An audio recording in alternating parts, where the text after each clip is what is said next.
Hello friends, నేను మీ మాధవిని. అందరు ఎలా ఉన్నారు? బాగున్నారా?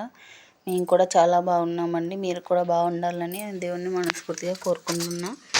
ఈ వీడియో విషయంకి వచ్చేస్తే ఇక్కడైతే నేనైతే కోడిగుడ్డు జున్ను కర్రీ ట్రై చేశాను ఫ్రెండ్స్. కోడిగుడ్డు జున్ను అంటారు, లేదంటే కోడిగుడ్డు పన్నీరు అని కూడా అంటారు. మీరేమంటారో కామెంట్ చేయండి. ఈ వీడియో నచ్చితే లైక్ చేయండి, షేర్ చేయండి, సబ్స్క్రైబ్ చేసుకోండి. ఈ వీడియోని లాస్ట్ వరకు చూడండి. ఇక్కడ వీడియో విషయంకి వస్తే ఈ విధంగా కోడిగుడ్లు అయితే ఒక 4 గుడ్లు అయితే తీసుకున్నాను నేనైతే. మీకు ఎన్ని అవసరమో, మీకు ఎంత కావాలో అన్ని తీసుకోండి. నేనైతే ఇది ఫస్ట్ టైం అయితే ట్రై చేస్తున్నా. టేస్ట్ చాలా బాగుంది. మీరు కూడా ట్రై చేయండి మరి.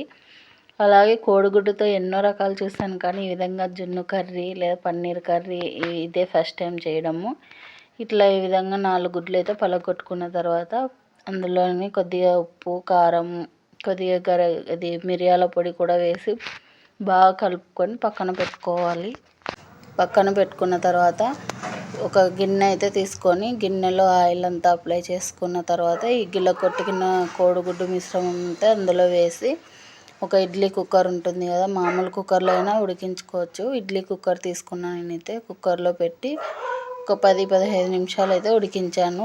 బాగా ఫ్లఫీగా వచ్చేసింది. జున్ను అయితే చాలా మెత్తగా మృదువుగా ఉంది.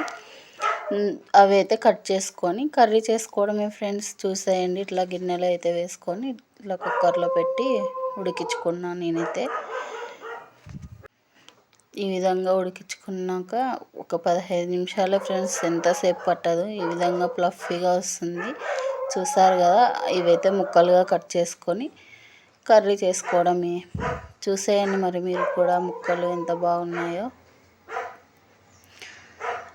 అలాగే ఈ కట్ చేసుకున్న ముక్కలు పక్కన పెట్టి ఉల్లిగడ్డలు, మీకు ఎంత కర్రీ, ఉల్లిపాయలు, పచ్చిమిర్చి, టమాటా కట్ చేసి పక్కన అయితే పెట్టుకోవాలి.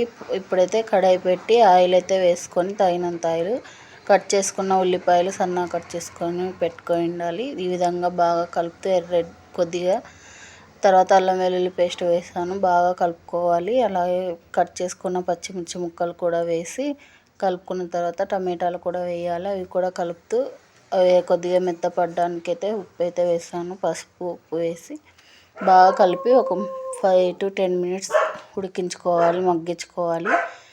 తర్వాత వచ్చేసి కారం వేయాలి, ధనియా పొడి, జీలకర్ర పొడి, అలాగే కొద్దిగా గరం మసాలా అయితే వేసాను. తర్వాత కొన్ని అయితే వాటర్ అయితే వేసుకోవాలి. వేసుకొని ఈ విధంగా బాగా ఉడికించుకోవాలి. ఇట్లా ఉడుకుతున్న టైంలో మనం కట్ చేసి పెట్టుకున్న జున్ను ముక్కలు అయితే వేసేసుకోవాలి. వేసుకున్న తర్వాత 5 నిమిషాలు అయితే ఉడికించుకోవాలి ఫ్రెండ్స్. 5 లేదా 10 నిమిషాలు అంతే. తర్వాత కర్రీ రెడీ అయిపోతుంది. కొత్తిమీర వేసుకోవాలి, కసూరి మేతి కూడా వేసుకోవాలి. ఈ విధంగా కసూరి మేతి నలిపి వేసుకొని కొత్తిమీర కూడా వేసుకొని కరివేపాకు ఉంటే కరివేపాకు కూడా వేసుకుంటే అయిపోయింది, రెడీ అయిపోయింది ఫ్రెండ్స్. చూసేయండి మరి మీరు కూడా. ఈ వీడియో ట్రై చేసి ఈ విధంగా ఈ కర్రీ ట్రై చేసి నాకైతే కామెంట్ చేయండి ఫ్రెండ్స్, మీకైతే టేస్ట్ ఎలా వచ్చిందో. బాయ్, మరి ఉంటాను. Share, subscribe.